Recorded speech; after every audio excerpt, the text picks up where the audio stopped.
அவங்க வந்து 40 வருஷம் அடிபட்டுருக்காங்க நீங்க சொல்றீங்க. இனிமேல் அதுக்கு மேலயுமே 400 வருஷமா அடிபட்டுருக்காங்க. இல்ல அதுக்கு மேலே அடிபட்டுருக்கான்னு சொல்றீங்க.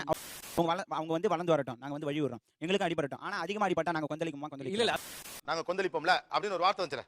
அந்த வார்த்தை எங்க இருந்து வந்துச்சு? அரசியல் ஜாதி கட்சிகள். அரசியல் ஜாதி. ஓகே, தட்ஸ் நம்ம சொசைட்டிக்கு ஏதாவது பண்றோம், சொசைட்டிக்கு ஏதாவது பண்றோம்னு சொல்றீங்கல்ல, என்னென்னமோ சொல்றீங்க. இதுதான் சொசைட்டிக்கு பண்றது.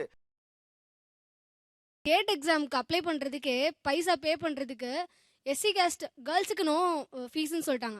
சீக்கிரம் சொல்லுங்க, எனக்கு நிறைய வேலை இருக்கு. பசங்களுக்கு வந்து எஸ்சி காஸ்ட்ல இருக்கிறவங்களுக்கு 600 700 சம்திங், மத்தவங்களுக்கு எல்லாருக்கும் 1500 ரூபாய். அந்த மாதிரி டிஃபரன்ஸ் வேணாம்னு சொல்றேன். எல்லாருமே ஈக்குவலா இருக்கட்டும், எல்லாருமே நல்லா தான் இருக்காங்க.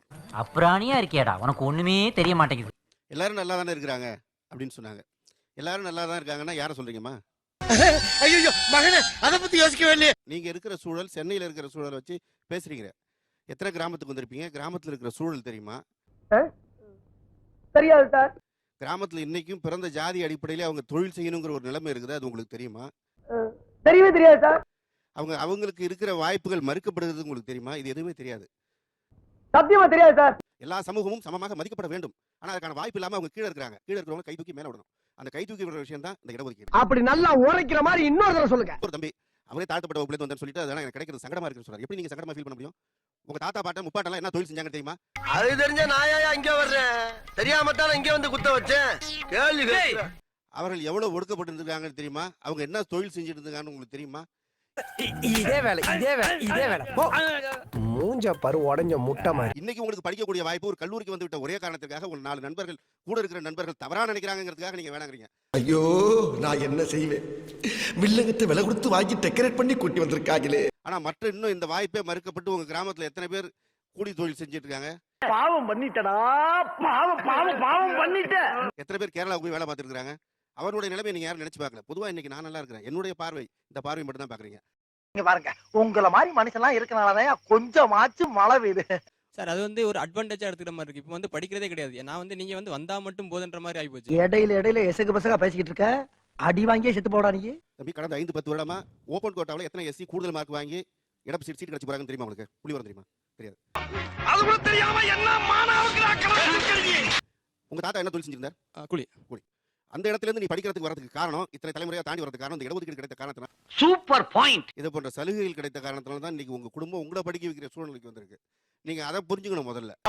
உனக்கு எங்க தெரிய போகுது? நீங்க பக்கத்துல இருக்க 4 நண்பர்கள் பேசுவதற்காக நம்ம வாழ்க்கையை அமைத்துக் கொள்ள முடியாது. இன்னும் உங்களை போன்ற இருக்கின்ற அடக்கப்பட்ட அந்த தலைமுறை மேல வரணும். அதை உணர்ந்து கொண்டு பேச வேண்டும். அப்படி கேளுங்க, அறிவு வரட்டும். ரிசர்வேஷன் அடிப்படையில இடம் கொடுத்து இந்த இடத்துக்கு வந்திருக்கிறவங்க அது ஒரு குற்ற உணர்வோட பாக்குற நிலைமைக்கு ஆளா இருக்குங்கிறது கொஞ்சம் ஒரு பெரிய ஷாக்கான விஷயம். உங்களுக்கு என்னடா ஆச்சு? ஏன்டா உங்க புத்தியெல்லாம் அப்படி போய்கிட்டு இருக்கு? சண்டாளைகளா? தாழ்த்தப்பட்ட மாணவர் தனக்கான உரிமை அப்படிங்கிறதாக அல்லது தனக்கான ஒரு இது இந்த சமூகத்துல நமக்கு கொடுக்கப்பட வேண்டிய ஒரு முக்கியமான விஷயம் அப்படிங்கிறது கூட ஆமா, அவசரப்பட்டு அப்படி எல்லாம் முடிவு பண்ணப்படாது. அவரால் அதை எடுத்துக்க கொள்ள முடியாம ஒரு குற்ற உணர்வோடைய வாழ்க்கை நடத்துற மாதிரி தோணுது. எப்படி நம்மால் பின்றேன் பாரு. அண்ணா யூனிவர்சிட்டி கோட்டாலையோ அல்லது எம்பிபிஎஸ்ல போறப்போ 5 மதிப்பெண் அல்லது 10 மதிப்பெண்கள் அதிகபட்சமானது. ஆனா இவங்க என்ன நினைக்கிறாங்க, பொதுவா இப்போ ரிசர்வேஷன்ல முன்னாடி வந்துட்டு ஒரு சமூகம் அப்படின்னா ஒரு 2% இருப்பாங்க, இல்ல 1% இருப்பாங்க. நீ சொல்றதெல்லாம் வாஸ்தவம் தான். ஆனா இவங்களோட புரிதல் என்னவா இருக்குன்னா, நம்ம முன்னாடி நம்ம கண்ணு தெரிஞ்சு இந்த குடும்பம் மேல வந்துருச்சு, அப்ப எல்லாம் நல்லா தானே இருக்கிறாங்க. வந்து இப்ப நான் என்ன உங்கள்ட்ட சொல்றது? கிராமங்கள்ல தாழ்த்தப்பட்டவர்கள் மட்டுமல்ல, அது பிற்படுத்தப்பட்டவர்கள், மிகவும் பிற்படுத்தப்பட்டவர்கள் எல்லாருக்குமான ஒரு பிரச்சனை. ராசா என்ன ராசா இவ்வளவு பெரிய விஷயத்தை சொல்லிட்டு ஒண்ணுமே தெரியாத மாதிரி நிக்கிற?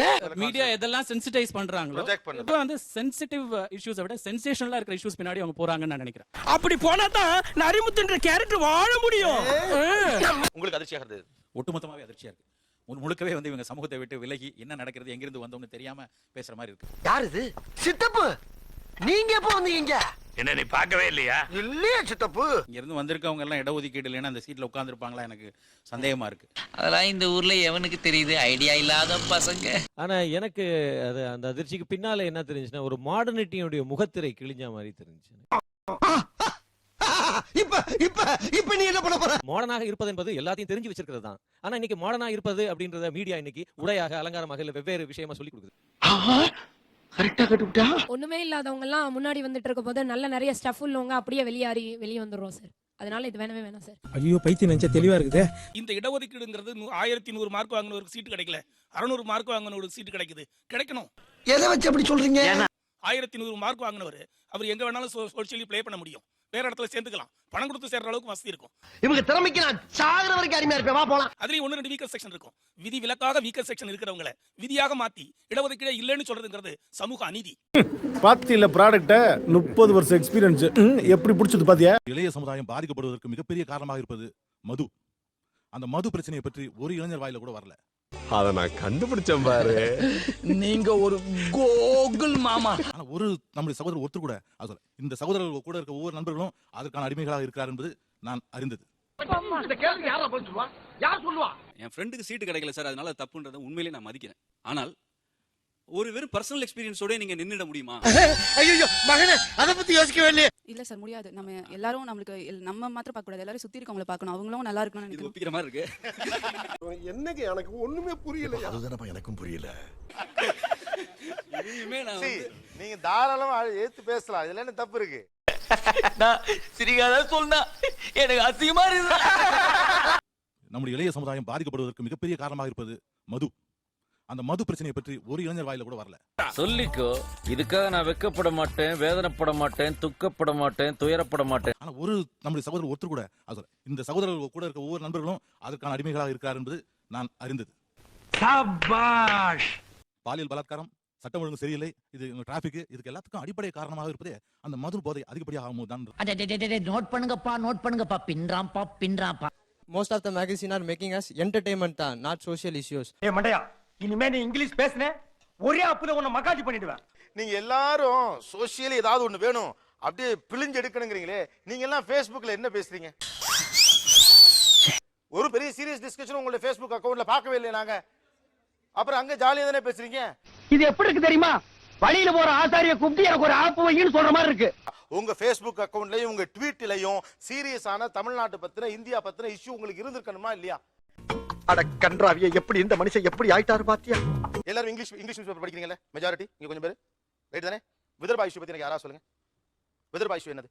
கோர்த்து விட்டா வடிக்க பாக்குற இரு ஒண்ணு வச்சுக்கிறேன். சி, நான் கொஞ்சம் அதிர்ந்து பேசுறதுக்கு பின்னால உங்க மேல ஒரு அக்கறையும் எனக்கும் உரிமை இருக்குங்கிறதா. நான் அந்த பக்கம் தான் இருக்கேன். இன்னும் என்ன நீ பைத்தியக்காரனாவே நினைச்சிட்டு இருக்கறல? அப்போ எதெல்லாம் சென்சிடைஸ் பண்ணப்படுதோ அது நல்லா தெரியுது. இவ்வளவு கேவலப்பட்ட ஒரு பொழப்பு தேவையா?